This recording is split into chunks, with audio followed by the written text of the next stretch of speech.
Okay, so let's talk about that feeling. That ache you wake up with sometimes, maybe. The one you just can't quite pin down, like a stiff neck. Or maybe it's just this constant dragging fatigue, and nothing seems to touch it, right? Exactly. It feels physical, absolutely, but it almost behaves differently. Yeah, like a ghost. It resists the usual fixes and it feels, I don't know, older somehow, like something buried deep down. That feeling. That's exactly where we're starting this deep dive. There's this core psychoanalytic idea, quite radical really, that your physical symptoms might carry a whole biography. Not just biology. Not just biology. The body, in this view, it's like, well, the most loyal archive of silence. An archive of silence. So our mission today is to look under the hood of that symptom, explore how emotional repression is structured, and what really happens when strong feelings, strong drives are just habitually pushed down instantly. Okay, so when we say buried content, what are we actually talking about? Is it just like everyday stress? Oh, it's much more than that. Think about the sheer pressure of everything left unsaid. Right. It's the weight, the cumulative weight of every single time you wanted to scream, no. Right. But you didn't. You couldn't. Or I didn't feel safe to. Precisely. It's the tears you swallowed, the anger you choked back. And often that goes back to this really deep, quiet command from childhood. The one that says, be good, be quiet, be small. Wow. Yeah, that definitely sounds like it would build some pretty rigid walls inside. It does. And this is what early psychoanalysis, especially Freud's work with hysterics, really highlighted. And it's the foundation for modern psychosomatics too. Which is? That the emotions we refuse to feel, the ones we just can't bear, they don't just vanish into thin air. Okay. The psyche, you could say, it's kind of a closed system. The energy has to go somewhere. It transforms. It migrates. It becomes the physical symptom. That's conversion. That's what we call conversion. The psychic conflict, the unbearable feeling, gets converted into a bodily expression. And that expression, that symptom, it's packed with symbolic meaning. So it's not random. The symptom is actually like translating the inner conflict. Exactly. It's speaking a physical language. Can you give us some examples? Those classic ones really show how literal this can be, right? They do. I mean, think about those early case studies. They're quite striking. There was a young woman whose arm just became paralyzed, functionally paralyzed. No physical injury. No discernible physical cause. But it turned out that very arm, he had reached out for someone she was absolutely forbidden to touch or desire. Wow. So the body enforced the rule. The body enacted the prohibition the mind couldn't consciously manage.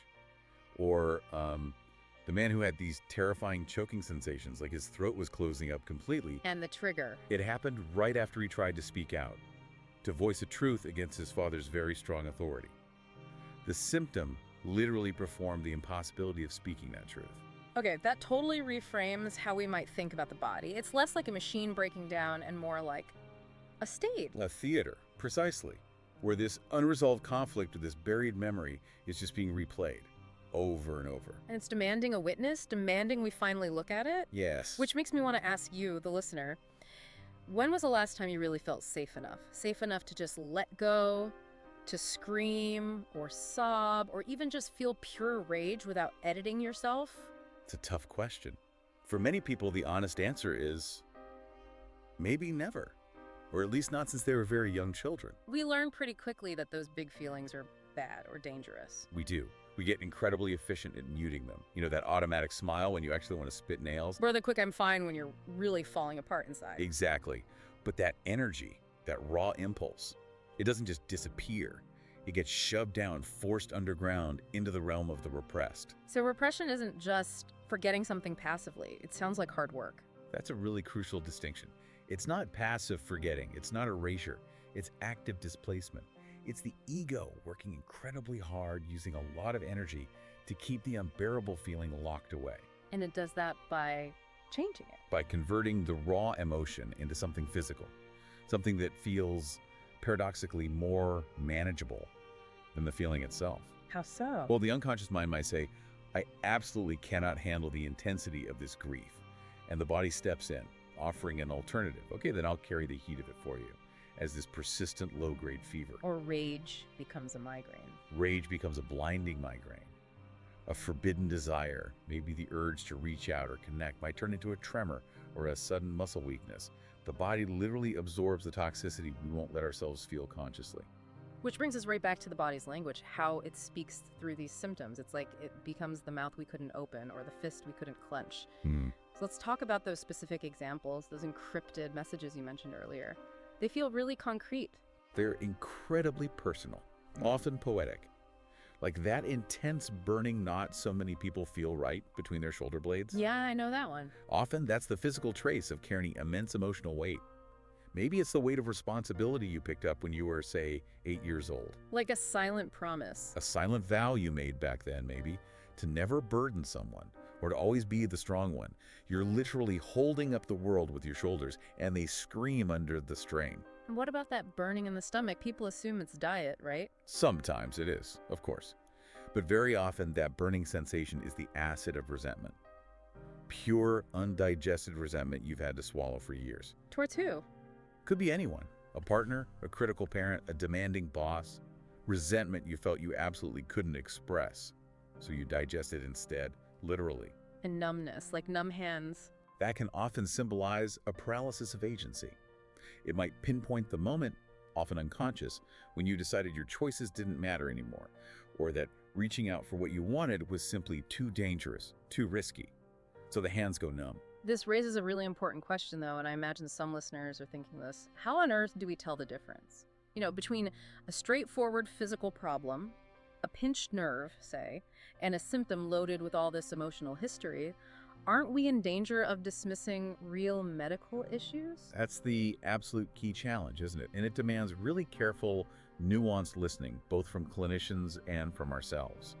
Generally, when pain is purely mechanical, purely structural, it tends to respond predictably to mechanical fixes. Like rest, physical therapy. Right. Anti-inflammatories, maybe surgery, the kind of pain we're discussing here, the chronic pain, the one that baffles doctors, the one that seems resistant to everything that's often the pain that feels disproportionate to any visible injury. Or it moves around. Or it migrates, or it changes intensity wildly, or it just lingers long after any physical damage should have healed.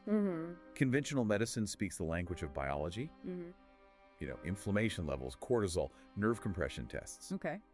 But what we're saying is, beneath that persistent biology, there's almost always a story, an unexamined biography. Beneath the symptom, there's memory. And this isn't just based on old Freudian ideas anymore, is it? Science is actually starting to map this out. Oh, absolutely. Modern neuroscience is providing incredible validation for this. We now know that emotional trauma isn't just some abstract concept floating in the mind. It gets physically embedded in our nervous system. The body keeps the score. The body literally keeps the score.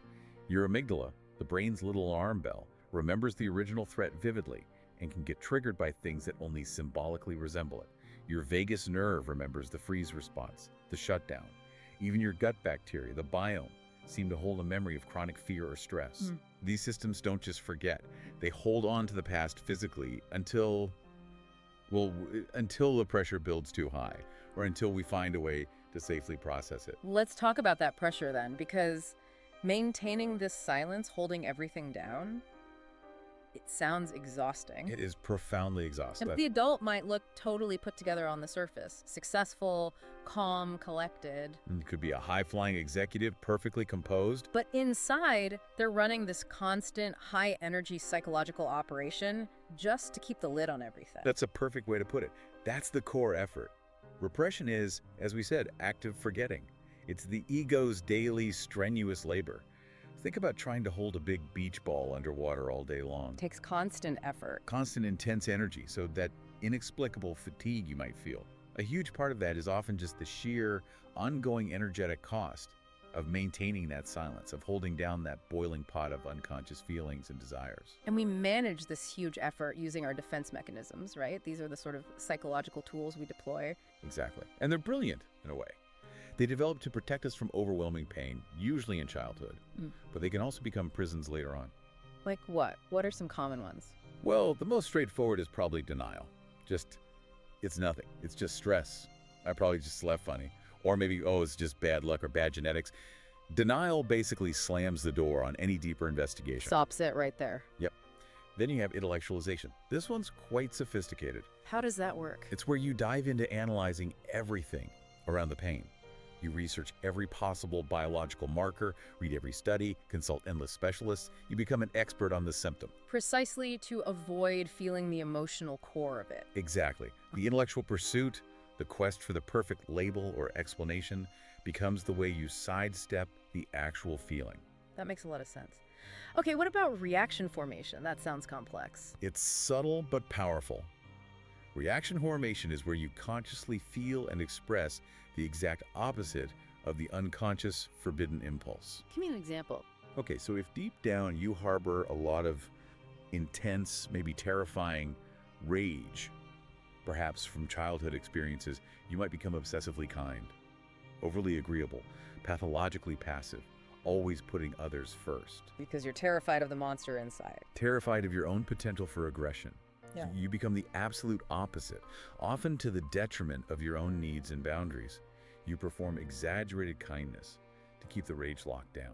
So these are the tools for the act of forgetting, but you also mentioned resistance. That sounds like something different, something that happens when we try to look inward. Yes, resistance is, well, it's the ultimate guardian at the gate. It's that immediate, often overwhelming force that just slams on the brakes when we get anywhere close to the buried truth. Like what? How does it show up? You decide to finally sit quietly, maybe meditate, or just reflect on what might be going on. And suddenly you're hit with crushing fatigue, or an incredibly powerful urge to check your phone, clean the kitchen, do anything else. Massive distraction. Or maybe a sudden, very strong intellectual conviction. This whole psychoanalytic stuff is complete nonsense anyway. That's resistance talking. And you said we should honor it. We absolutely must respect it, even honor it. Because resistance is sacred in a way. It shows us precisely what we're most afraid of facing. It points directly to what the younger part of us decided was simply too dangerous, too overwhelming to feel or know back then. Because the original energy behind all of this, the stuff being repressed, is essentially life force, isn't it? That raw drive to live, express, connect, what psychoanalysis calls libido. Yes, though it's crucial to understand libido here isn't just about sex, it's the fundamental life energy, the drive, the raw impulse to want things, to claim your space in the world, to connect deeply, even to rage against injustice when needed. It's vitality. Okay. And when that vital energy, that drive is repeatedly blocked or shamed or forbidden often by those early childhood rules like be quiet, don't be angry, it can't just disappear. It has to go somewhere. It turns its immense power inward. It starts to attack the self, and that's when it manifests as the physical symptom. Which, again, explains why the symptoms can be so specific, right? Can we look at those examples again of desire turning inward? Definitely. Think about the urge to rage, to really let loose. If you're constantly told, good girls don't get angry, or boys don't cry, or only weak people lose control, the sheer force of that suppressed anger often finds its outlet in the jaw. You might develop severe TMJ, grinding your teeth down to stumps at night. Yeah. The jaw literally enacts the repressed bite, the unspoken snarl. Wow, okay. And wanting to be seen. Yes, if you had a powerful need to be seen, to take up space, to shine, but you got the message, don't show off, don't be too much. Nobody likes to show off. Yeah. Now, as an adult, maybe every time you step into an important meeting or need to present your ideas, your throat tightens, your voice just vanishes or becomes small and weak. The body is literally silencing you based on that old rule. It's the psyche's internal conflict made brutally physical, a silent war playing out in your own tissues. But this also suggests there's a way through. You mentioned the possibility of breakthrough when the unconscious finally does speak directly. Yes, the lifting of repression. It can be intense. It might manifest as sudden, uncontrollable sobbing that seems to come from nowhere, or deep trembling, shaking, or waves of grief that feel ancient. That sounds scary, but also maybe relieving. Both. It can be overwhelming, but it's vital. Because in that moment, you realize something crucial. The symptom itself was never really the enemy. What was it then? The symptom was the guardian. It was the protector, the careful keeper of a truth and memory, a feeling that a younger part of you was simply too small, too afraid, or too alone to face directly at the time. It held it for you. So the goal isn't really to fix the body, like fixing a machine. It's more about remembering, letting the buried story come out. Exactly. It's about remembering in the fullest sense, not just intellectually recalling, but allowing the felt sense, the emotion connected to the memory, to finally surface and move through you. And when that happens? When the memory is witnessed, when the conflict behind the symptom starts to be understood and felt, the enormous energy that was tied up in keeping it repressed gets released. And the body changes. The body begins to soften. That chronic ache might loosen its grip, the churning stomach might settle, not because the past has been erased, it hasn't, but because the conflict is resolving. The memory is moving from being an active, unconscious threat to being recognized as history, something that happened but is over. So the path forward involves respecting those defenses we built, not just trying to smash through them. Absolutely. You can't just blast through defenses that were put there for good reason. It's more like having a gentle internal dialogue, acknowledging the protective function. Okay, defense, I see you. Thank you for protecting me for all this time, but I think I'm strong enough now. I'm ready to feel some of what you've been holding for me. Moving from survival mode to something else. Moving from survival, which relies heavily on repression, towards genuine aliveness, which requires being present with what is, including the difficult feelings. It's what some traditions call the feeling cure, feeling it to heal it. It brings us back to that core idea. Your symptom isn't just some random biological glitch. It's incredibly precise, deeply personal even, poetic. Yes, it's the unconscious speaking the only way it was allowed to. So you're not broken, maybe just encrypted, carrying a powerful history that hasn't been fully read yet. A beautiful way to put it. Your body isn't your enemy here. It's more like an oracle, maybe. And definitely your most loyal witness. It remembers everything. It does. And the work isn't necessarily about reaching some final cure, but about returning. Returning again and again, gently, to the memory, the ache, and the feeling that lives inside it. And perhaps, as you do that returning, it's worth asking yourself. Think about those silent promises, those high-energy vows you might have made decades ago to keep yourself safe, or small, or quiet. What childhood vow might you still be honoring today, at the very real cost of your own adult aliveness, your own vitality? Listen closely to the body's silence. It might be ready to tell its truth.